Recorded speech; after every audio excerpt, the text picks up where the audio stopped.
talk about marketing's role and sales role evolving as you get integrated. Marketing's role evolves to target buying personas.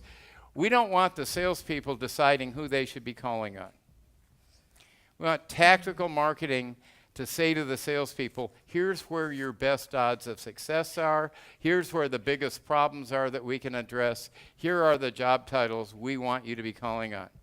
Formulate the buying visions, who we've helped stories to get the not looking to looking, and develop qualified leads.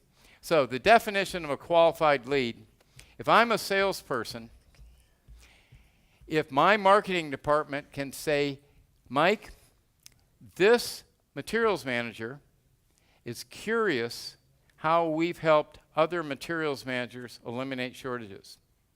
That's a qualified lead. It's a job title, and they're curious how we've helped a peer solve a problem. If you give leads like that to your sales department, they're not going to fall into a black hole. You're going to get feedback. Because most salespeople are smart enough to know when somebody's serious about buying. The seller's role, once they take that lead, is to build trust, develop a buying vision, prove it. This offer of proof is really key. I find that the more innovative and disruptive and new way what you're selling is, the more valuable it is for you to offer proof. If you say, what if there were a way to do A, B, and C, and they go, wow, that would really be cool, the best thing I could do as a salesperson is say, well, you know what? Don't take my word for it. Make me prove it to you. When you offer that proof, your trust and credibility goes up. Once you've got the buying vision, now you still got to qualify the buying process. That's the authority and the budget and the timing. And earn the right to ask for the business. Now let me tell you about the ask. I've known my entire sales career that the best salespeople rarely have to close.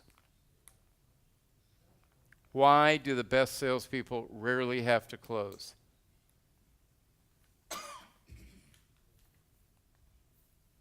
Because the buyer volunteers to buy.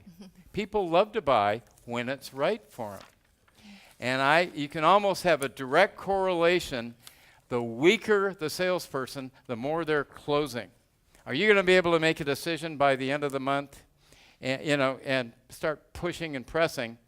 In a lot of cases, the salespeople are pushing and pressing because their management is saying to the salespeople, we need this deal by the end of the quarter.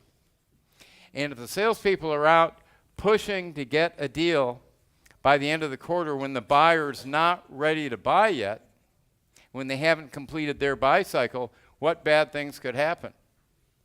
There's been a lot of business lost that could have been won if they would have been patient enough to let that sale go into the next month before they buy.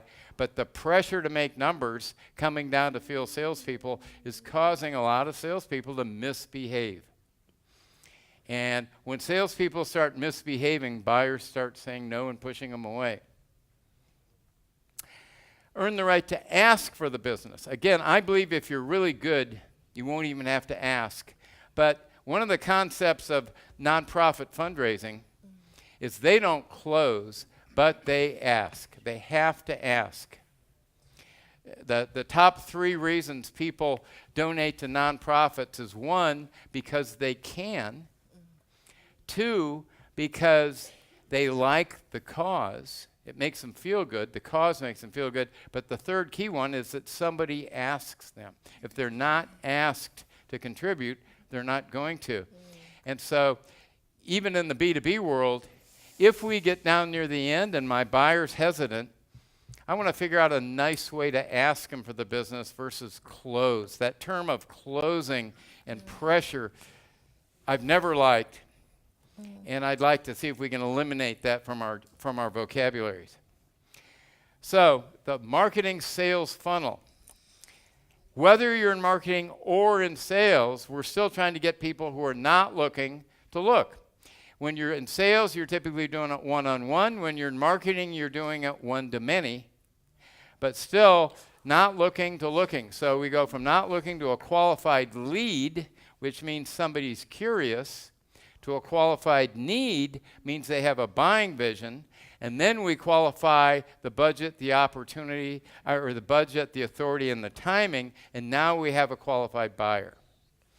So pure curiosity, hope for a solution, connection, trust, and buying vision, authority, budget, and timing, going through the funnel.